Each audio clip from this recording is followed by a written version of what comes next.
Hola, ¿qué tal? Seguimos en lo que es el ciclo de videos de tu huerta en casa.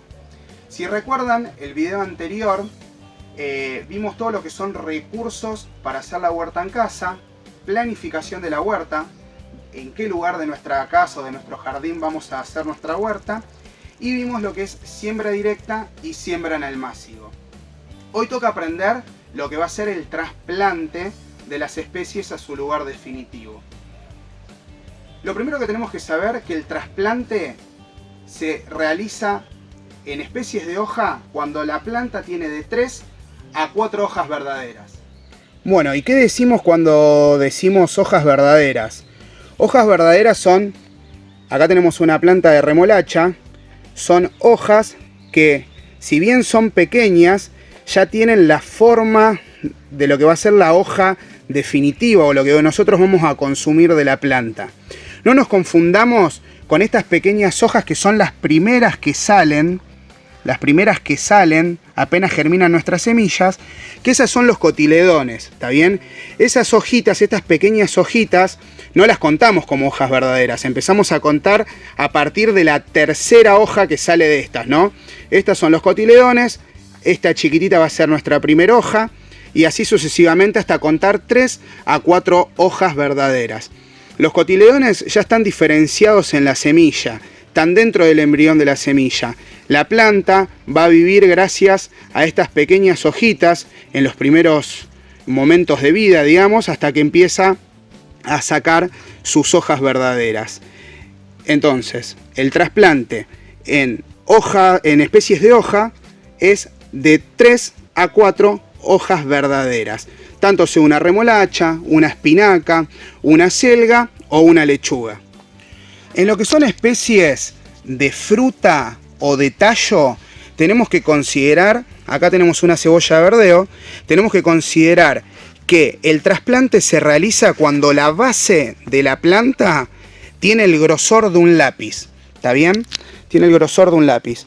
Tienen que tener acá abajo donde tocan la tierra, tienen que tener el grosor de un lápiz. Una vez que tienen ese grosor, nosotros podemos realizar el trasplante, ¿está bien?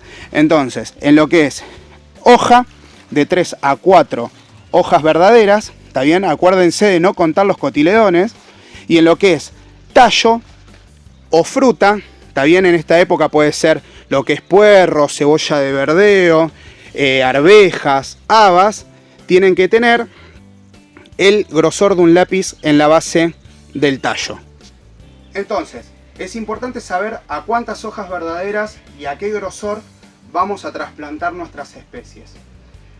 Otro factor que tiene que ser bastante estricto es sacar en nuestro trasplante, sacar la plantulita con el pan de tierra lo mejor formado.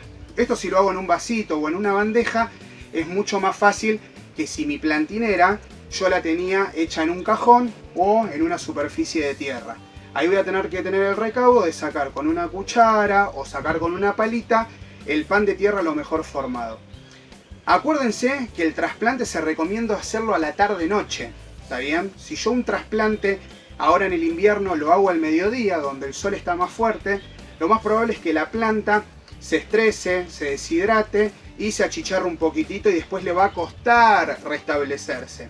Y más en el verano, ni hablar en especies de verano.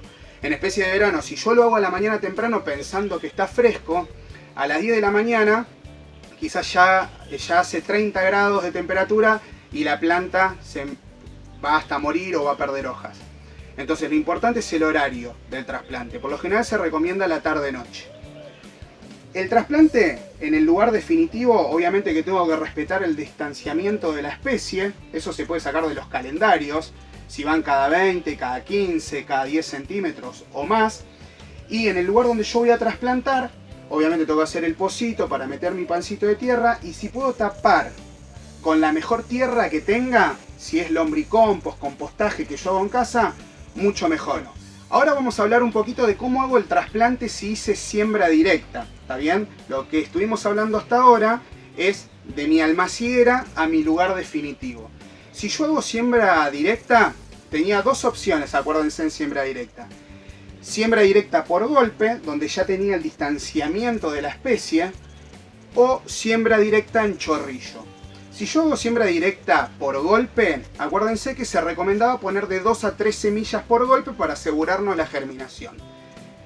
Si tuve la suerte de que de ese golpe me germinaron 2 o 3 semillas, yo voy a tener que seleccionar una sola plantulita.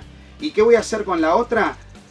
Si se aguanta el trasplante, la voy a tener que repicar. ¿Qué significa repicar? Sacar una plantulita donde hay 2 o 3 y ponerla en el lugar donde no germinó ninguna, o ponerla en alguna otra platabanda, en algún otro tablón, camellón, en algún cantero. ¿Está bien? Para no desecharla. Acuérdense que hay especies que soportan ese tipo de trasplante y hay especies que no soportan ese tipo de trasplante, como pueden ser especies que son un poco más sensibles o las especies de raíz. Yo por lo general una zanahoria, una remolacha o un rabanito no recomiendo hacer ese tipo de trasplante, porque quizás si lo saco con poco pan de tierra atrofio la raíz y, como dijimos en el video anterior, lo más probable es que se me desarrolle la parte aérea de la planta, pero lo que yo quiero consumir, que es la raíz, no llega a formarse porque ya se atrofió en el trasplante. ¿Está bien? Entonces, eso es el repique. Yo repico, repongo donde no germinó ninguna, ¿está bien? Y aprovecho esas plántulas o esas semillas que puse de más en cada uno de los golpes. Si yo la siembra la hice a chorrillo, lo más probable es que ahí tenga que ralear. ¿Qué es el raleo? Seleccionar, pero descartar, ¿está bien? Acuérdense que la zanahoria, o el perejil, o la rúcula, la radicheta, la cebolla, el puerro, se podían poner a chorrillo. Pero son especies que no se bancan ese trasplante, o sea, yo no los puedo repicar.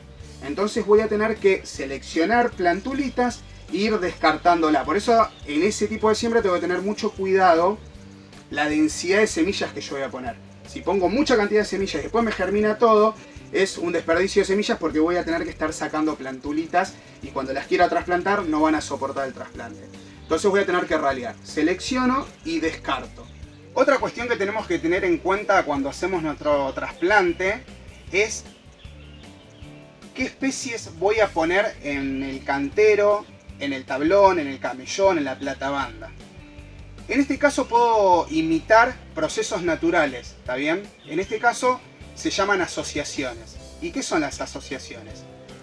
Ustedes fíjense en un prado, en una pradera, que no van a encontrar siempre la misma especie. Van a encontrar malezas o especies que crecen de forma rastrera y cada tanto una especie que crece de forma vertical, ¿está bien? Entonces, quizás en 1 metro cuadrado de pradera van a encontrar muchas especies conviviendo juntas. ¿Por qué? Porque se asocian, porque consumen la luz solar de diferente forma o en diferentes niveles y consumen diferentes recursos. Cada especie va a consumir un tipo de nutriente diferente o niveles de nutrientes diferentes, así como el agua, ¿está bien? Entonces nosotros esas asociaciones las podemos imitar en nuestros canteros. ¿Qué significa eso? Que puedo asociar especies que son de crecimiento horizontal, como una lechuga, y especies que son de crecimiento vertical, como un puerro, una cebolla verde. Acá podemos ver un tipo de asociación, ¿está bien? Fíjense que tenemos 3 líneas de siembra o de trasplante, digamos, y tenemos lechuga de un lado, apio en el medio y lechuga del otro lado. Esto es una asociación según tipo de crecimiento. Las 2 lechugas de las 2 puntas me van a hacer un crecimiento más horizontal, digamos, y el apio crece de forma vertical. Fíjense que si bajo un poquito más acá, van a ver otro tipo de asociación, que en vez de apio pusieron cebolla de verdeo, ¿está bien?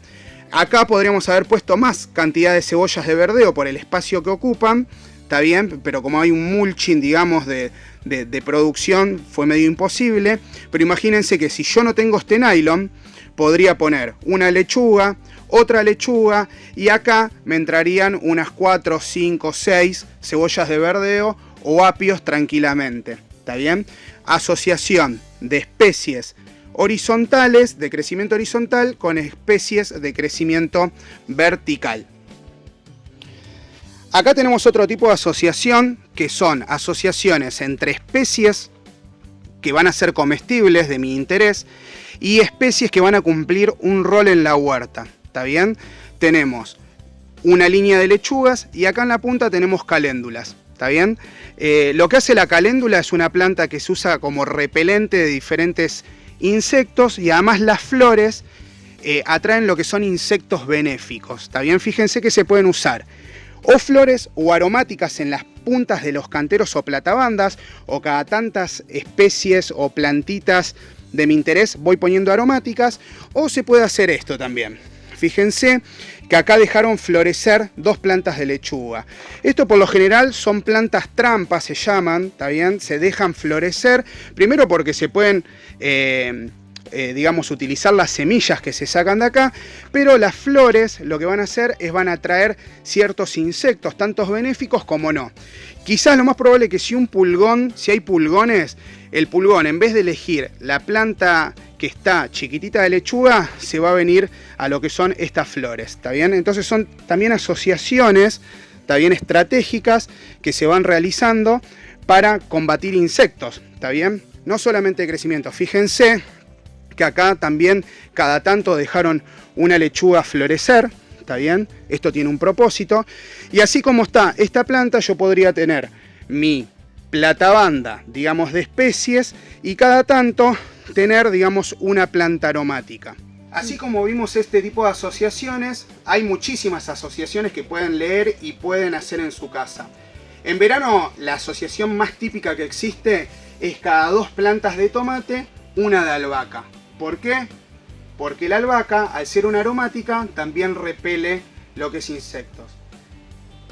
Las asociaciones, además de hacerse por beneficios mutuos que se puede dar la planta o tipo de crecimiento, se hacen también por utilización de los recursos. Obviamente que lo de la cebolla de verdeo, que es de crecimiento vertical, y la lechuga, que es de crecimiento horizontal, es por el recurso luz. ¿Está bien? La cebolla va a utilizar luz que la lechuga no utiliza y viceversa. Pero también pasa lo mismo con el tema de los nutrientes.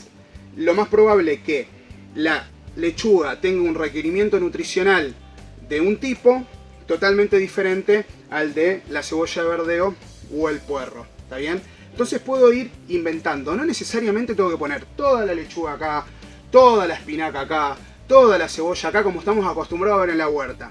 Podemos asociar, podemos ir mezclando, que no va a pasar nada, o sea, va a crecer todo, ¿está bien? Mientras aprovechemos los recursos lo más eficiente posible. Por último, vamos a hablar de lo que son las rotaciones, ¿está bien? Que tiene que ver con lo que dije anteriormente, de no poner la misma especie siempre en el mismo lugar. Todo zanahoria, todo lechuga, todo remolacha, ¿está bien? Año tras año yo tengo que ir rotando, ¿está bien? Y cada tanto, en una platabanda, o en un camellón o en un cantero, ir rotando con leguminosas. Ustedes saben bien que las leguminosas aportan nitrógeno atmosférico, que es lo que después la lechuga utiliza como nutriente para verla verde así como la vemos, ¿está bien? Consume mucho nitrógeno la lechuga. Entonces lo que podemos hacer es ahora en el invierno, hacer un poroto, hacer una arveja, unas habas, ¿está bien? Y una vez que cosechamos esas chauchas, incorporar la planta en la misma platabanda. ¿Está bien? La cortamos, la molemos toda y la incorporamos en la misma platabanda. Eso va a aportar mucha cantidad de nitrógeno a nuestro suelo y después ahí podemos hacer otra especie. Podemos hacer una lechuga, podemos hacer una especie de fruta como el tomate y vamos a ir rotando leguminosas, que son todo lo que da chaucha, luego especies de hoja, luego especies de fruta, luego especies de raíz, y vamos a ir rotando sobre el mismo cantero diferentes tipos de especies que van a consumir diferentes tipos de recursos y van a aportar diferentes tipos de recursos también a nuestro suelo.